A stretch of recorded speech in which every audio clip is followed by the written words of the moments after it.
ग्वालिन थी, रोज दूध दही बेचती थी। उसका नित्य का काम था दूध दही बेचना। एक दिन उसका दूध दही थोड़ा जल्दी बिक गया, तो एक जगह भगवत कथा चल रही थी। वो उसमें जाकर बैठ गई और बड़े प्रेम से कथा सुनने लगी। उस भगवत कथा में जो संत आए थे वो यही बता रहे थे कि भगवान के नाम में बड़ी शक्ति है। जो भी इस नाम को लेता है वो भव सागर से पार हो जाता है। ग्वालिन बड़े मन से कथा सुन रही थी और उसने वो सोचने लगी कि जो भी इस नाम को लेगा वो भव सागर से पार हो जाएगा। मैं रोज यमुना नदी पार करके आती हूँ, 2 रुपए आने के और 2 रुपए जाने के देती हूँ, छूट ही देती हूँ। जब नाम लेने से इंसान भव सागर को पार हो जाता है तो मैं नदी क्यों नहीं पार कर सकती। अब वो ग्वालिन इस दृढ़ विश्वास के साथ यमुना नदी में अपने चरण रखती है। जिधर नौका मिला उधर नहीं गई, जिधर नदी थी उधर ही चली गई और बोली राधे श्याम, राधे श्याम, राधे श्याम, और पूरी नदी पार कर गई। उसे बड़ी प्रसन्नता हुई कि मैंने तो नदी पार कर ली भगवान नाम लेकर। अब उसके रोज के जो 4 रुपए खर्च होते थे वो बचने लगे, 2 रुपए आने के 2 रुपए जाने के। जब वो पैसे बचे तो उसने सोचा कि जिसकी कृपा से बचे हैं एक बार उनको भी तो धन्यवाद कर दूं। ठाकुर जी को घर पे धन्यवाद देके गई जो संत कथा सुना रहे थे उनके पास और बोली, गुरुजी आपकी कृपा से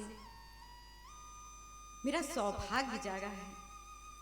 मैं चाहती हूं कि आप मेरे घर आएं और कुछ प्रसाद पावें। गुरुजी प्रसन्न हुए कि चलो भाई, मेरी कथा से किसी के अंदर तो कुछ असर आया। गुरुजी बोले चलते हैं, क्यों नहीं। अब ग्वालिन गुरुजी को लेकर चल पड़ी। जिधर नौका मिल रहा था उधर तो नहीं गई,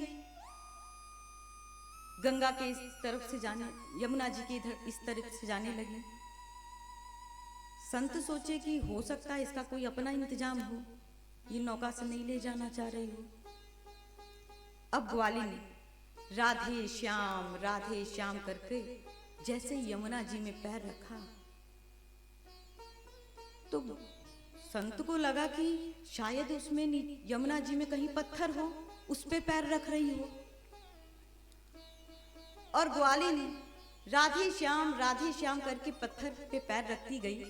बोली आइए गुरुजी। गुरुजी सोचे पत्थर है वहां पे पैर रख रही है। गुरुजी ने जैसे ही पैर रखा कमर तक डूब गए। अब जब गुरुजी डूबे तो बोलने लगे, अरे ग्वालिन ये क्या किया। ग्वालिन सोचने लगी कि अब गुरुजी को बचाऊं कैसे, क्योंकि वो राधे श्याम का जप कर रही थी और गुरुजी इधर कमर तक डूब चुके थे।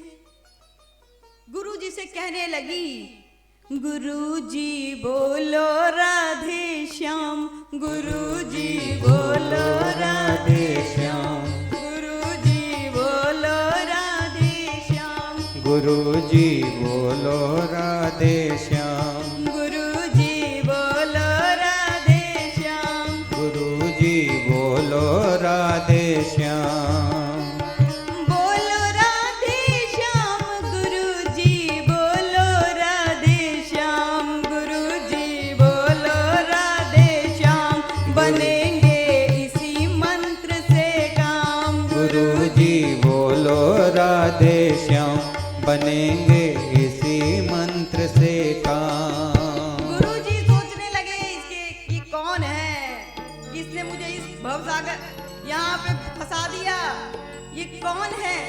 अब गुरुजी चिल्ला पड़े। गुरुजी चिल्ला के कहने लगे अपने राधे श्याम से, उबारो राधे राधे श्याम, उबारो राधा वल्लभ श्याम, उबारो राधा श्याम, बचा लो राधा वल्लभ श्याम, बचा लो राधा वल्लभ श्याम।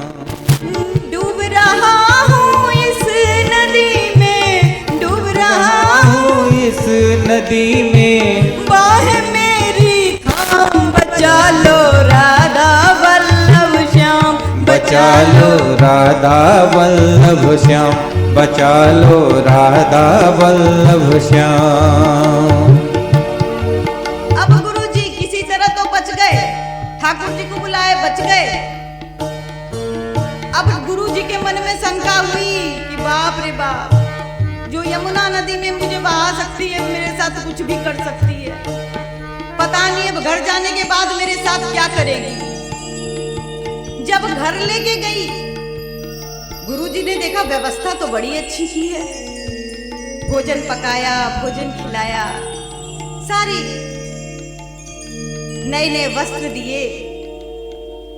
गुरुजी ने कहा ये बताओ, तुम यमुना नदी पे जब चरण रखी तो चल कैसे रही थी और मैं डूब गया?